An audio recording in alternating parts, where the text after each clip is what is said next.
આપણે આજે નવો નાસ્તો બનાવવાનો છે। તો નવો નાસ્તો બનાવવા માટે આપણે ઘઉંનો લોટ લીધો છે। ઘઉંના લોટને આપણે સાળી લીધો છે। આપણે લોટની અંદર સ્વાદ પ્રમાણે મીઠું એડ કરીશું।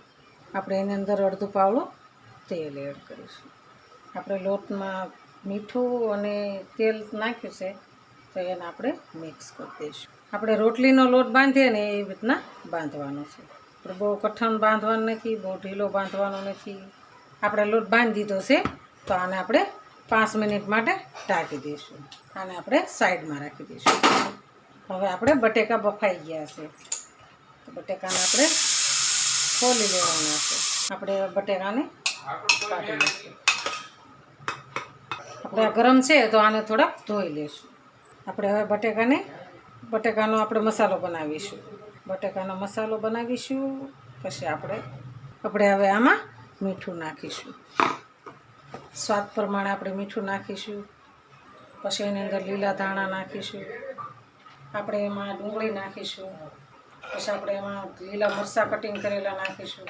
આપણે એની અંદર ખાંડ નાખીશું, ધાણા જીરું નાખીશું, હિંગ નાખીશું, આખું જીરું નાખીશું, થોડુંક લાલ મરચું નાખીશું, આપણે હળદર નાખીશું। આપણે અડધું લીંબુ એડ કરીશું। ખાંડ નાખી છે ને એટલે લીંબુ નાખીએ ને તો એનો સ્વાદ સારો આવે, ખાટું મીઠું લાગે।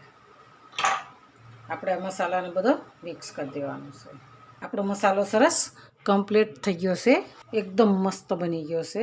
તો આપણે આને સાઈડમાં રાખી દઈશું। હવે આપણે લોટને જોઈ લઈશું। લોટને 5 મિનિટ થઈ ગઈ છે તો આપણે તેલવાળો કરી નાખીશું। આપણો લોટ સરસ કમ્પ્લીટ થઈ ગયો છે તો આપણે એની પૂરી બનાવવાની છે। આપણે એક સરખા લુવા કરી નાખીશું। આપણે એને સાઈડમાં રાખી દઈશું। આપણે લઈશું પાટલી। આપણે મોટી રોટલી વણવાની છે, વણીને આનાથી આપણે પૂરી બનાવી નાખવાની છે। તો આવી રીતના પૂરી આપણે બનાવી નાખવાની છે। વાટકો દબાઈ દઈશું ને એટલે પૂરી સરસ થઈ જશે। પછી આપણે આ મસાલો લઈશું। આપણે મસાલાની અંદર એડ કરવાનો છે। થોડુંક માપ રાખીને મસાલો નાખવાનો છે।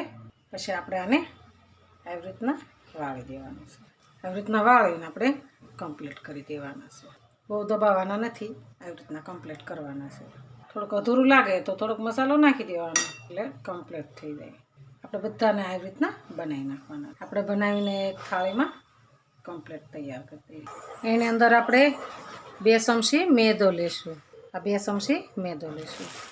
પછી એની અંદર જીરું નાખીશું, થોડુંક ધાણા જીરું નાખીશું અને થોડીક આપણે હળદર નાખીશું, થોડુંક આપણે મીઠું નાખીશું। આપણે એની અંદર તલ નાખીશું। આપણે બધો મસાલો અંદર એડ કરી દીધો છે।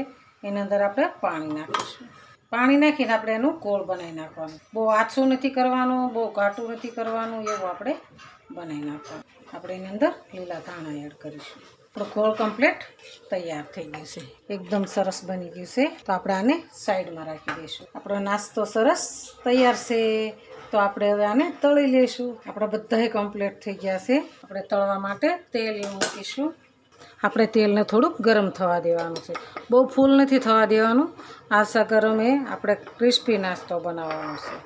આપણે એની અંદર આને એડ કરી દઈશું અને આપણે એને એવી રીતના સેટ કરી દઈશું। આપણે એની અંદર ઉપર તલ નાખીશું। આપણે એને તળવા મૂકી દઈશું।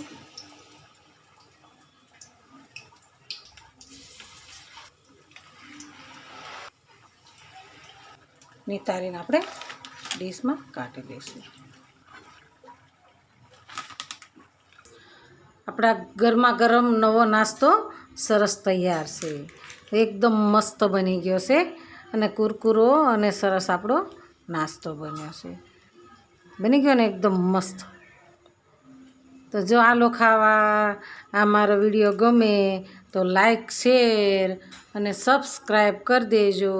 રાધે રાધે।